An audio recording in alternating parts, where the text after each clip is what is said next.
And welcome back to the Livingston Parish News Weekly Show, a podcast brought to you by the Livingston Parish News. This is Around Livingston. It's time where I get to sit down with this gentleman and we talk about what's going on around Livingston. You guessed it.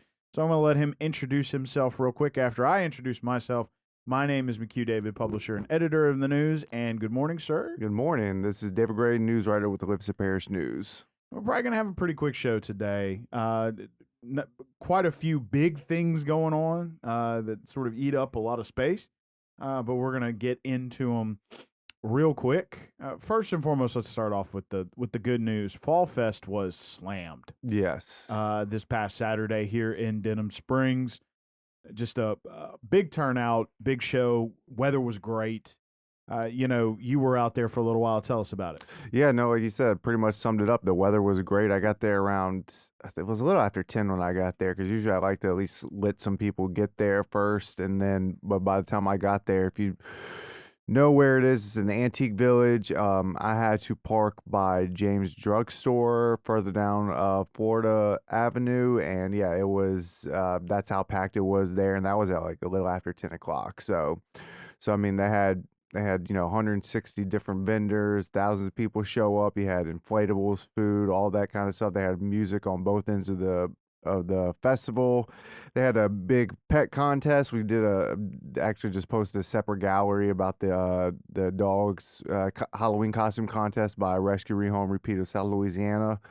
So yeah, it was just a big turnout, and Saturday was actually a crazy busy day in Livingston Parish, because you had that going on in Denham. You had Walker had its fall festival. We posted a gallery from that as well. I went to that for a couple hours, got some photos Saturday. The Livingston Parish Fair, which you kind of helped open last night with the spelling bee. Yeah, yeah, Yep. with the return of that. They had their parade on Saturday to kick off, and then the Hungarian Harvest Fest. I actually just posted a gallery about that as well. They made their return. That was the first Harvest Fest dance that they've had since 2019. They canceled, 2020 because of COVID, and last year because of Hurricane Ida. So Saturday was just a crazy busy day at Livingston Parish. But we were able to get out there. People love seeing photos, so we were able to get plenty of photos, and we'll have some more stories from the other things. But yeah, Fall Fest was that was the big one for sure on Saturday. And some of the organizers I talked to, they said it was the best one they've seen yet. So it's always good, especially Fall Fest, because that leads into the holiday season for the Antique Village. So bodes well. And like you said, the weather was perfect. It's been perfect the last couple of weeks, and hopefully that continues with the fair over the next week. Yeah, and big opening to the fair last night. Lots of people there. Tuesday is family night. Yes. So quite a big crowd out there on the midway. I got to see him before, as you said. We kicked off the spelling bee in the Green Barn. We'll talk about that and the results of that next week. That'll be Rob to talk about. Yeah, That'll be will- Rob. Right, you were somewhere else, and we'll talk about where you were next week as well. But yeah, Rob stepped out of the sports world for a little bit and jumped into the spelling bee, but he seemed to enjoy it. Moving on, I want to cover a piece of sort of older news at this point. It's about a week and a half old, but we need to cover it. Amanda Jones, who is a librarian in the Live Oak area for the school system, she had a defamation lawsuit. We now have some results from that, at least initial results. I believe they intend to appeal. So go ahead, David. Yeah, no, that was like you said, just kind of this was some big news a week and a half ago, or two. I think it's 2 weeks now that this happened. But yeah, Judge Erica Sledge, of 21st Judicial District Court, tossed the lawsuit by Amanda Jones against Michael Lunsford and Ryan Timms, the administrators of two Facebook groups. Her claim was that they were defaming her reputation in the area and on social media. She made some comments after a library board meeting earlier this summer. It kind of like brought Livingston Parish into this big debate on what's appropriate and what's not appropriate for younger children in public libraries. And Ms. Jones spoke against censorship of any kind, saying that it unfairly targets specifically minority communities and LGBT people. So it was so that was kind of her stance in that. And she read a statement from there, and then after that, there was some social media criticism, I guess. That's I guess one way to put it. From Mr. Lunsford and Mr. Timms, directed at Miss Jones, and her claim from all of that, from the attention that that brought on her, was that it not only defamed her reputation, also led her to be fearful of her life. She received at least one death threat, multiple other threats of violence. But in the end, the judge ruled that they were acting in their First Amendment rights to free speech, that they, and that they couldn't prove that there was any sort of, that she didn't lose any sort of her job, or monetary things, things of that nature from these posts, even though her contention was that she is extremely fearful. It has led to distress. She was dealing with a lot of anxiety from this, because this is people from all over the world, she was claiming, that were starting to reach out to her in negative ways, in regards to her stances, and some of the stuff that was being posted on there. Her position that they were making her out to be a criminal, groomer, I guess you could say. That was one of the words that she said they were making her out to be, when in her mind she didn't speak on any of those issues. She was just speaking against censorship of any kind. So it was a big debate that swept the parish. Like I said, this is something that's been going on across the country. Ms. Jones had national outlets write on her story. It kind of became a really big thing. So, but in the end, the judge tossed it, and her attorney, Ms. Jones' attorney, said they do plan to appeal. We'll see if that has come. I haven't checked in the last week to see if that had come through yet, but usually it takes a little bit of time. So you'll be keeping tabs on that. We talked a lot last week about carbon sequestration, And the week before. and the week before. We just kind of played a little bit of catch up. Any new developments on that? No, I mean, we didn't really get into it that much, other than I mean, we touched on the meeting that was had, and that was, I said that was the longest meeting I've ever covered, and that was true for some of the councilmen. I spoke with some of them at Fall Fest on Saturday. I saw them out, just out and about, and when we were talking about that meeting, and some of them, at least two of them, said, yeah, that was the longest meeting I've ever been a part of since I've been on the council. Some of them had covered, or had been at longer ones, but not since they had been on the actual council. So, but yeah, that was a meeting for Air Products and OxyChem to kind of talk about their two carbon capture hubs on the north and south ends of the parish. But nothing, I mean, there was nothing decided in that. That was more of an informative meeting.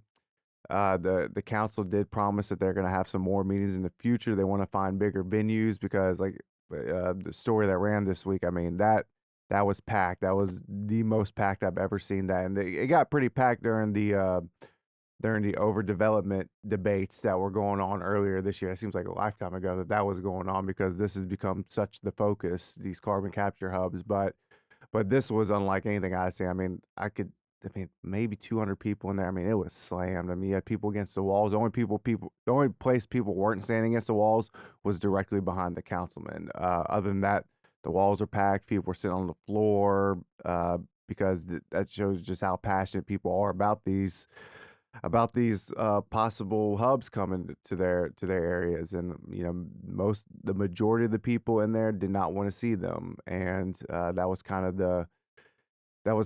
the consensus from those people.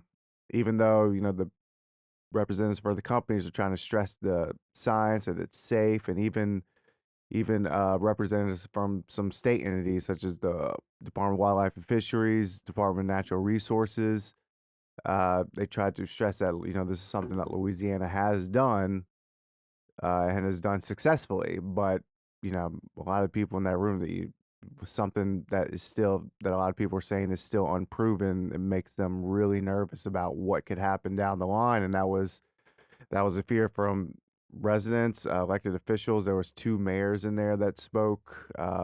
Several councilmen spoke, but like I said, that was the first of what we're told will be multiple meetings, and they're hoping to find a bigger venue and to be able to split them up in between the two different hubs, because like I said, these are two different hubs on opposite sides of the parish. Even though they're sort of in the same stages of development, they're going to be different processes for, well, not different processes, but they will be going throughout the processes differently. So yeah, so that's really the latest. I know next council meeting, October 13th, they should be voting on a moratorium on Class 5 permits, which are the data wells, not the ones that actually inject the CO2 into the ground. Those are Class 6 permits, but the council's looking to pass a moratorium on Class 5 injection well permits.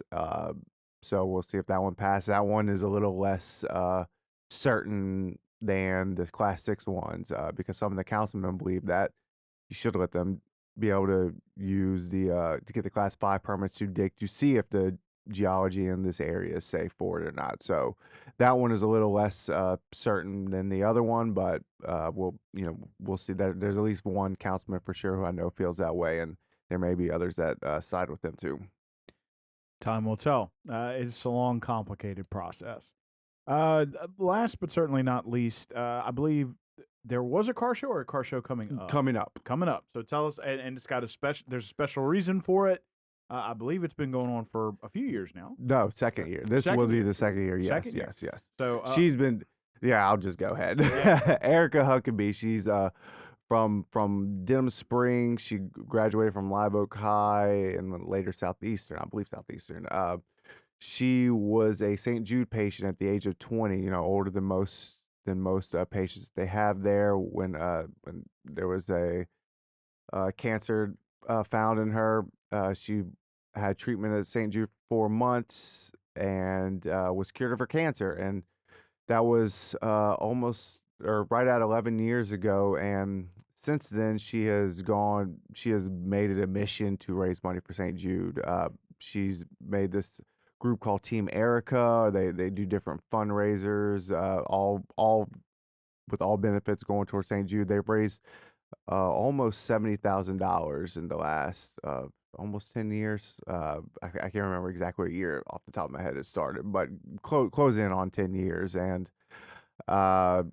yeah, I mean, and that to me was a figure that blew me away, that they were able to raise that much. And they've done a lot of things. As she teaches in the Central School District, and they have a Central Beats Cancer Week held during Childhood Cancer Awareness Month, and they raise money for St. Jude during that week. She told me that they do a Miracle Minute where cheerleaders walk into the stands at the high school game with buckets, and people just dump as much cash as they can into those. And I think the game was Friday night, and they got $2,300, I believe, in a minute. So yeah, it's something that she's passionate about, and she's gotten the support of her school and work community to help out in that, which is amazing. And so, but last year she started the Cruising Past Cancer Car Show that's at North Park in Denham Springs, and they're bringing it back this year. I think they raised about $3,000 last year for St. Jude through that, and it was the first one they did. So I mean, they were thrilled with that, and I think it helped her reach a goal last year. She did a $25,000 goal for St. Jude in honor of her 10-year anniversary since beating cancer. So, but this year I think she's gone back a little bit. I think the goal was 10,000, but still they're hopefully gonna get that. And the car show is October 15th from 10 to 4, I believe. There'll also be a blood bank for Our Lady of the Lake Children's Hospital. But yeah, I mean, it's just a fun time. She encourages people to come out. It's a family-friendly event. It's free to come watch. It costs money to be a vendor or to have a car in the car show, but it's not much, and it all goes toward a good cause. So they're encouraging everyone to go out there. And if you need more information, it's on the Cruising Past Cancer Facebook page. Well, thank you for that information. Of course, that's a great cause. It's a very good cause, and you can check that story out in this Thursday's edition of the paper, or you could check it out online. Once again, going to let this gentleman introduce himself as we head out the door here. Hey, this is David Gray, news writer with the Livingston Parish News. And my name is McHugh David, publisher and editor of the news. Appreciate you out there for either watching or listening to this show. Please remember this is Around Livingston. It's the time where I sit down with this guy and we talk about what's going on around Livingston. Please remember the news is on Facebook, Twitter, LinkedIn, Instagram, and YouTube. We are once a week in print on Thursdays at $7 a month to get that in your mailbox. We're also online, www.livingstonparishnews.com. We appreciate you joining us, and we'll see you next time.